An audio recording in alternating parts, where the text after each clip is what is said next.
자, 이번 문재인 정부 들어서 이렇게 말이 많고 탈이 많은 장관 후보자가 또 있을까 싶습니다. 안경환 법무부 장관 후보자의 의혹을 간략하게 먼저 정리를 해보겠습니다. 대표적인 내용이 먼저 세 가지로 요약이 되죠? 네, 그렇습니다. 크게 보면 세 가지인데요. 허위 혼인신고라고 해서 1975년도에 안경환 후보자가 본인이 강간죄로 혼인신고를 한 것이 의혹으로 제기가 됐습니다. 네. 두 번째는 아들 퇴학 처분에 영향력을 행사했다. 이런 얘기가 하나 있고요. 네. 네 번째는 안경환 후보자가 책을 굉장히 많이 썼는데 여기에서 여성과 관련해서 비하하는 그렇죠. 태도들을 굉장히 많이 취했다. 그래서 논란이 제기되고 있는 상황입니다. 네. 자, 이렇게 세 가지가 가장 대표적인 의혹으로 연일 계속 시끄럽게 떠들고 있습니다만, 자, 먼저 허위 신고 관련된 내용부터 살펴보겠습니다. 당시의 판결문이죠?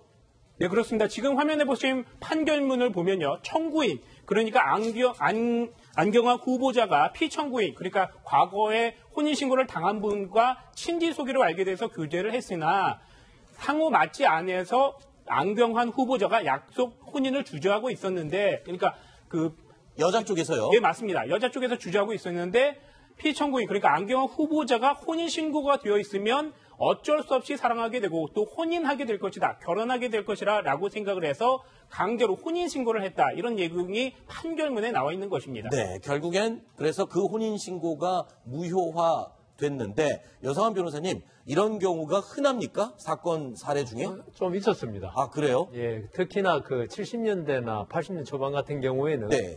이혼이 좀 흔치 않았고요. 그렇죠. 이혼을 하면 가문의 수치로 생각하는 네. 그 가부장적인 집안도 있었기 때문에 혼인신고를 했다 이혼을 하면 안 된다. 네. 그래서 이걸 갖다가 똑같은 일이지만 혼인 무효로 돌리는 수도 있었습니다. 네. 혼인 무효하면 이건 처음부터 혼인이 성립하지 않은 거고 네. 이혼은 혼인이 되었다가 서로 헤어진 거고 네. 그러면 혼인 무효가 되면 우리는 아예 결혼한 게 없었기 때문에 깨끗한 사람들이다, 과거가. 네. 이걸 내세우기 위해서 혼인 무효를 했는데 네. 이걸 떠나서라도 진짜 혼인 무효도 가끔 있습니다. 우리가 지금 한 좀 시간이 지났지만 어떤 여성이 네. 어떤 남성을 정말 좋아해가 짝사랑했죠. 네. 그래서 그 결혼하고 싶은데 남성이 안 해주니까 네. 혼자서 네. 자기 혼자서 혼인 신고를 한 경우도 있었거든요. 아, 그 남자의 뭐 도장이나 이런 걸 가지고 위조해야죠. 위조해서요. 네. 그러니까 지금 안경환 후보자 말이 정말이라면 네. 그러니까 서로 간에 어떤 이혼을 하지 않고 혼인 무효로 만들기 위해 서로 합의하였다면 이거는 한 일방의 그 양해가 있었기 때문에 사문서 위조는 안 되지만은 만일에 안경환 후보자가 자백한 대로 네. 이야기하면 이거는 사문서 위조죄가 성립하는 거죠. 다만 공소시효가 만료돼서 아하. 다만 처벌받지 않을 뿐이죠. 그렇군요. 그런데 이 법무부 장관 후보자입니다. 다른 장관도 아니고 법을 집행하고 관리하고 해야 되는 법무부 장관 후보자가 이런 범죄를 경력을 갖고 있다. 이거는 당연히 기록에 남아있지 않을까요? 청와대에서 이거를 몰랐을까요? 지금 현재는 새누리당의 모 의원이 이제 낸 재적 등본. 네. 거기에 나와 있는 겁니다. 이 사실이. 근데 아마 검증 절차에서는 아마 가족관계 등록부를 냈을 가능성이 많고. 네. 거기에는 저게 기재 안 됐을 겁니다. 네. 그렇다면은 안경환 후보자가 아마 검증 단계에서 분명히 질문이 갔을 거거든요. 네. 어떤 범죄 경력이라든가.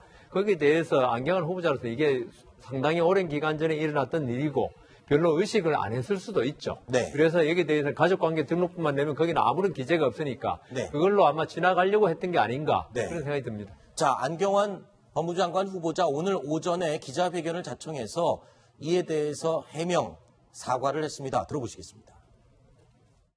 저는 당시 저만의 이기심에 눈이 멀어 당시 사랑했던 사람과 그 가족에게 실로 어처구니 없는 잘못을 저질렀습니다.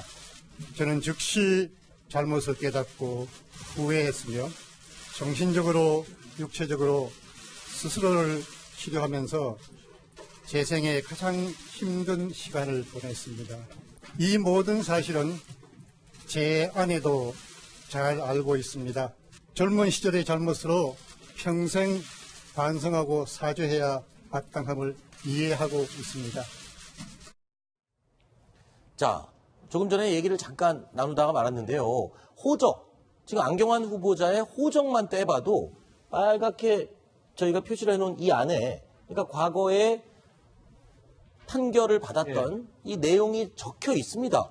그러면 호적은 당연히 인사검증할 때 내야 될 기본 서류 중에 포함되어 있을 텐데 청와대에서 인사검증하면서 이런 거를 놓칠 수가 있나요? 그러니까 아까 말씀드린 대로 저거는 있죠. 저 호적 등본에 지금 재적 등본에 정확히 네. 말하면은 네. 전부 가입표가 쳐져 있는 거 네, 보면 네. 재적 등본인데 저걸 제출 안 하더라도 있죠. 네. 본인은 명백히 알고 있을 거 아닙니까? 네. 이런 판결까지 있어가지고 본인이 그렇죠. 피청구인 피고라고 이야기하겠습니다. 피고로 돼 있는데 그걸 몰랐을 리는 없죠. 네. 그렇다면은 그 판결문 내용 그대로 하면 사문서 위조죄가 명백히 그 판결문에 드러나는 거거든요. 네. 그런데 이런 부분에 관해서 안경환 후보자가 몰랐던 거는 그건 도저히 성립하지 않고요. 그렇죠. 그래서 청와대 검증 단계에서 이걸 갖다 숨겼다는 이야기밖에 안 되거든요. 네. 그래서 저걸 냈건 안 냈건 네. 이런 사실을 숨겼다는 거 있죠. 네. 아까 말씀하신 대로 법무장관 후보자인데 그렇죠. 가장 위법적인 일. 그러니까 안경환 후보자가 말한 여성에 대한 비하 발언 나중에 이야기할 때 네. 그런 건 도덕적인 문제인데요. 이거는 법률 위법의 문제거든요. 여기에 관해서 숨겼다는 것은 조금 부적절한 것 같습니다. 네.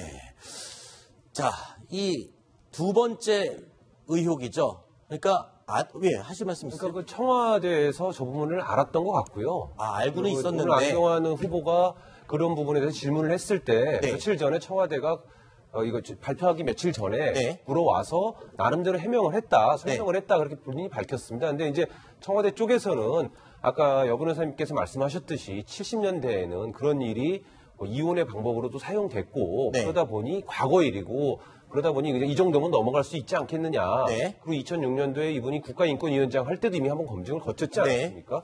그렇기 때문에 이 정도는 넘어갈 수 있었겠다라고 좀 쉽게 생각한 거 아닌가 이런 네. 추측이 듭니다. 2006년도 인권위원장 할 때 이 부분을 실제로 밝혀서 해명을 했었죠. 네, 그때도 해명을 했었다고 했었습니다. 그렇군요. 네, 뭐 여권에서는 이게 일종의 순회보다 네. 무슨 그 사랑하는 여자와 같이 이렇게 살기 위한 뭐 현대판 뭐 선녀와 나무꾼 뭐 이런 거다 뭐 이런 식으로 얘기를 하는 쪽도 있습니다만 일단 법무부 장관입니다. 법을 지켜야 되는데 어떤 사람의 그 의사와 반해서 사문서를 위조해 가면서까지 네. 혼인을 이렇게 또 위조했다라는 이런 부분들은 네. 굉장히 좀 그 거슬리는 부분이고요. 네. 더구나 지금 이 안경환 장관 같은 경우는 검찰 개혁의 어떤 그 그렇죠. 부분을 주도적으로 이제 해나가야 될 사람인데 이런 부분들의 이런 흠결들이 이런 개혁을 해나가는 데 있어서의 동력을 굉장히 떨어뜨릴지도 모른다. 네. 또 그 우려가 나오고 있습니다. 알겠습니다. 자, 세 가지 중에 이제 두 번째 의혹으로 넘어가겠습니다. 아들의 퇴학 처분에 압력을 넣어서 좀 처분을 완화시켰다. 이런 의혹이죠. 이유정 기자 요약해 주시죠. 어떤 상황이었죠? 네, 안경환 후보자의 아들이 2014년에 고등학교 2학년이었습니다. 네. 그런데 국내에 있는 한 유명 자율형 사립고에 기숙사가 딸린 학교에 다녔는데 네. 여기에서 자신의 기숙사방으로 여학생을 불러들입니다. 그런데 이 학교는 남녀간이 섞이지 못하도록 매우 강력한 규제를 가지고 있어서 이 소식이 알려지자 처벌이 내려집니다. 네. 그래서 학교에서는요, 위원회가 열렸습니다. 선도위원회가 열렸고 그래서 그 퇴학 처분을 받습니다. 그런데 이게 그 이후에 안경환 후보자가 탄원서를 제출을 한번 하게 됩니다. 네. 그러면서 상황이 달라지는데 1주간 자숙 기간으로 징계 수위가 낮아집니다. 당시 교장이었던 분은요, 학생을 퇴학시키지 않는 게 내 평소 교육 철학이다. 그래서 재심을 청구했다 이런 얘기를 하고 있지만 네. 여러 가지 의혹들이 제기되는 것은 사실입니다. 네. 자, 이 안경환 후보자, 이 아들의 퇴학 처분에 압력을 넣었다라는 이 의혹에 대해서는 굉장히 억울해하면서 오늘 오전에 또 입장을 밝혔습니다. 직접 목소리 들어보시죠. 저희 아들은 재학하던 학교에 남녀 학생을 엄격하게 분리시키는 학칙을 위반하였습니다. 그리고 학내 절차를 거쳐 중징계 처분을 받았습니다. 제가 그 절차에 개입하거나 부당한 영향력을 행사한 적은 결코 없습니다. 다만 학교 측에서 부모의 탄원서를 제출하라고 요구해 왔기에 부끄럽고 참담한 아비의 심경으로 탄원서를 작성하여 제출하였습니다. 제가 쓴 탄원서에는 제 자식은 학칙에 따라 엄정하게 징계하더라도 상대방 학생에 대해서는 최대한 선처를 바란다고 썼습니다. 필요하시면 제가 제출한 탄원서를 공개하겠습니다. 저는 지금 안경환 후보자의 말 중에 좀 이상한 게 있어서 네. 말씀드리려고요. 어떤 부분이죠? 지금 그 안경환 후보자 전체적인 말은 본인이 학교에 어떤 압력을 행사하거나 고위공직자가 그런 게 네. 없다는 지금 취지의 그렇죠. 지금 말씀인데요. 그런데 그 말 중에 보면요. 학교에서 탄원서 제출 요구해왔다고 지금 그럽니다. 네.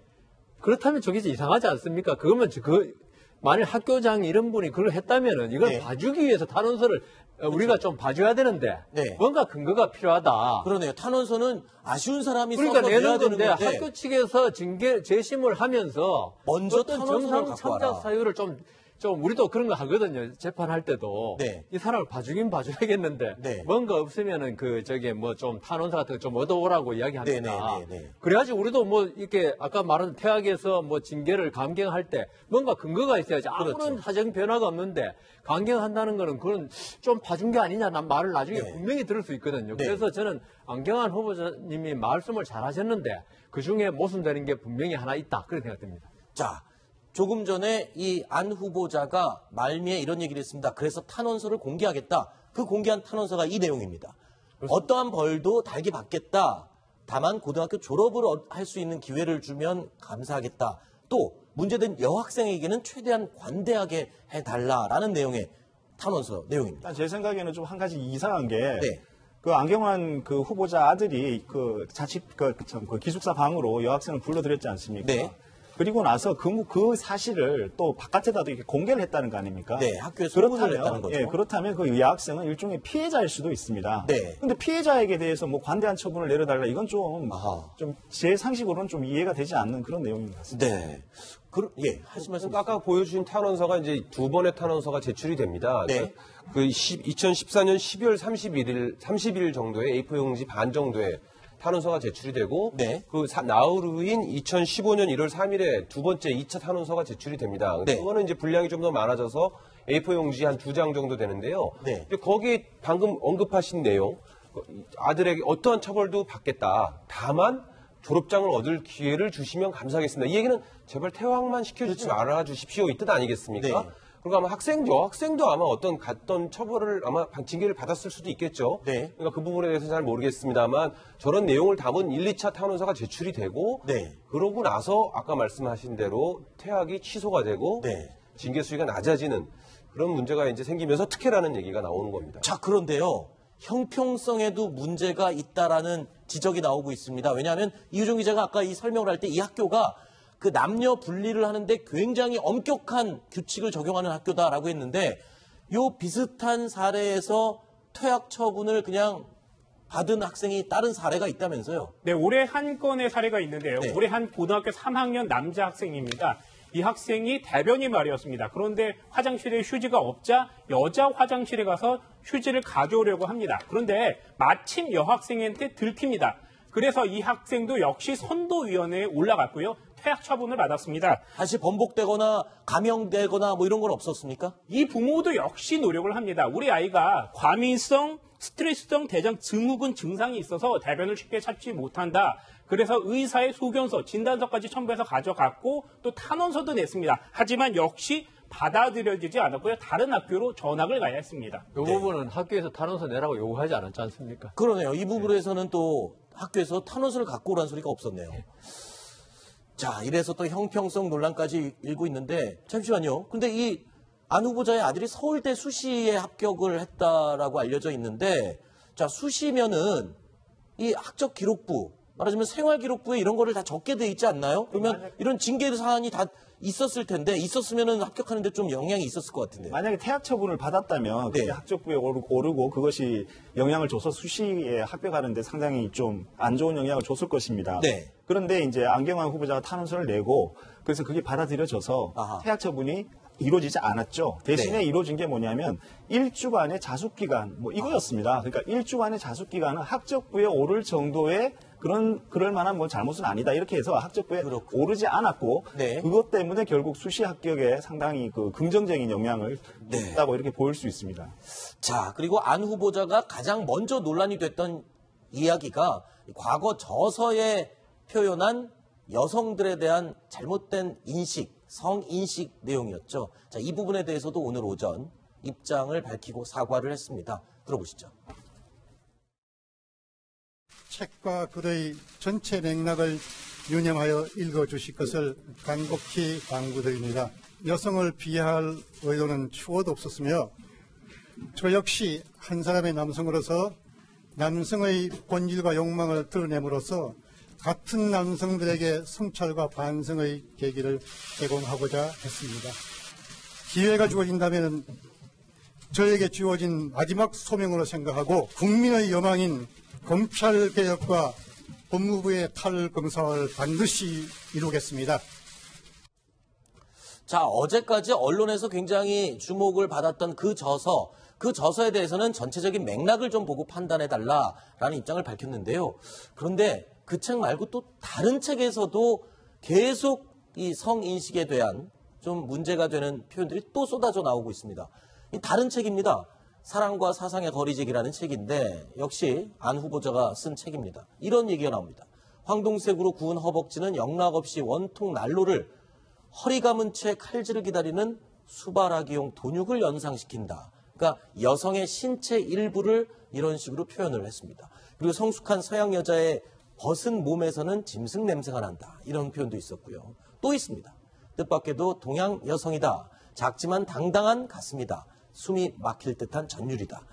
자, 이런 표현들 글쎄요. 안 후보자가 가지고 있는 여성에 대한 성인식 이런 부분들을 좀 계속 쏟아져 나오기 때문에 이거를 뭐 부인할 수는 없는 부분 같아요.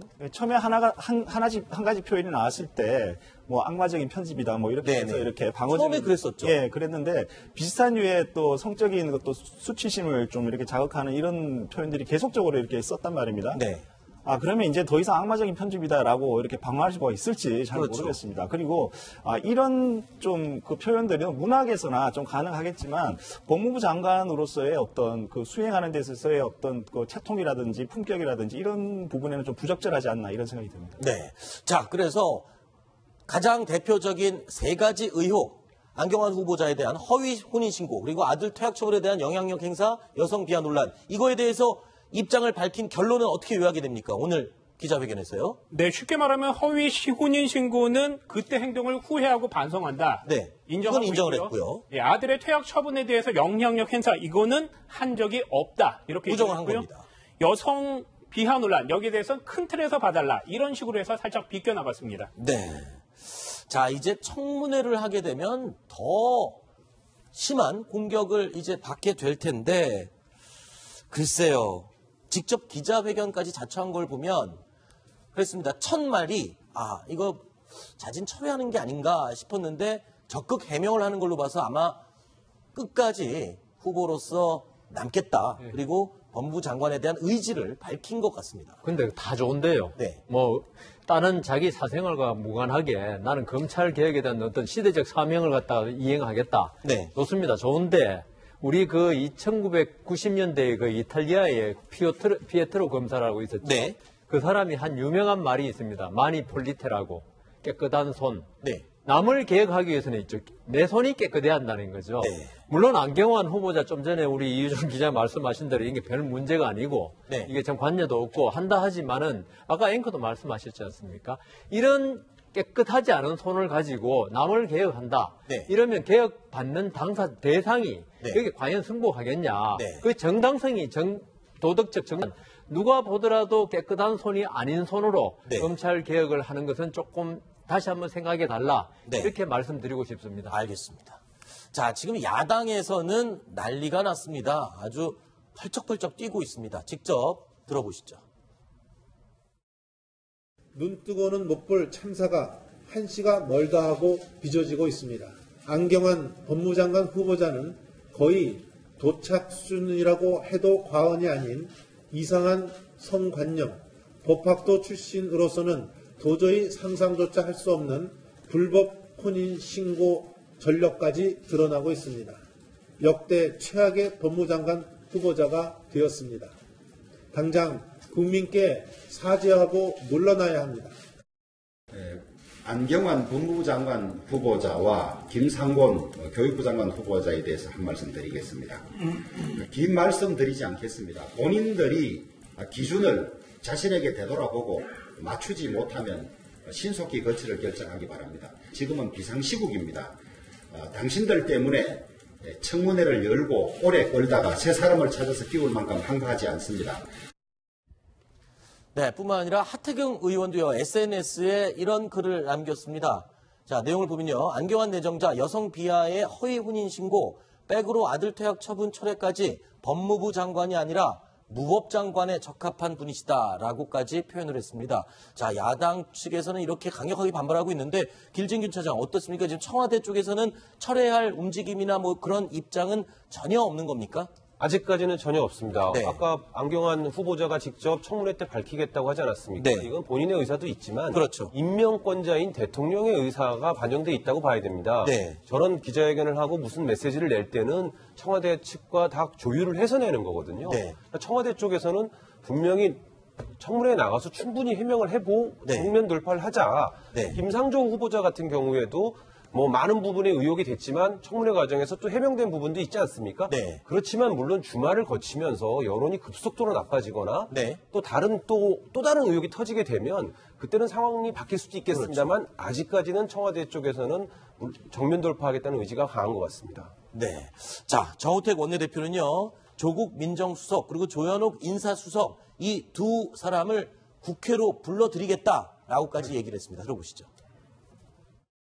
조현옥 청와대 인사수석과 조국 민정수석은 무엇을 하는 사람들입니까? 후보자들에 대한 최소한의 검증이라도 하는 것인지 도저히 이해가 되지 않습니다. 국회 운영위원장으로서 빠른 시일 내에 국회로 출석시켜서 왜 이런 인사 참사가 빚어지고 인사 검증 시스템이 작동하기나 하는지를 따져보겠습니다.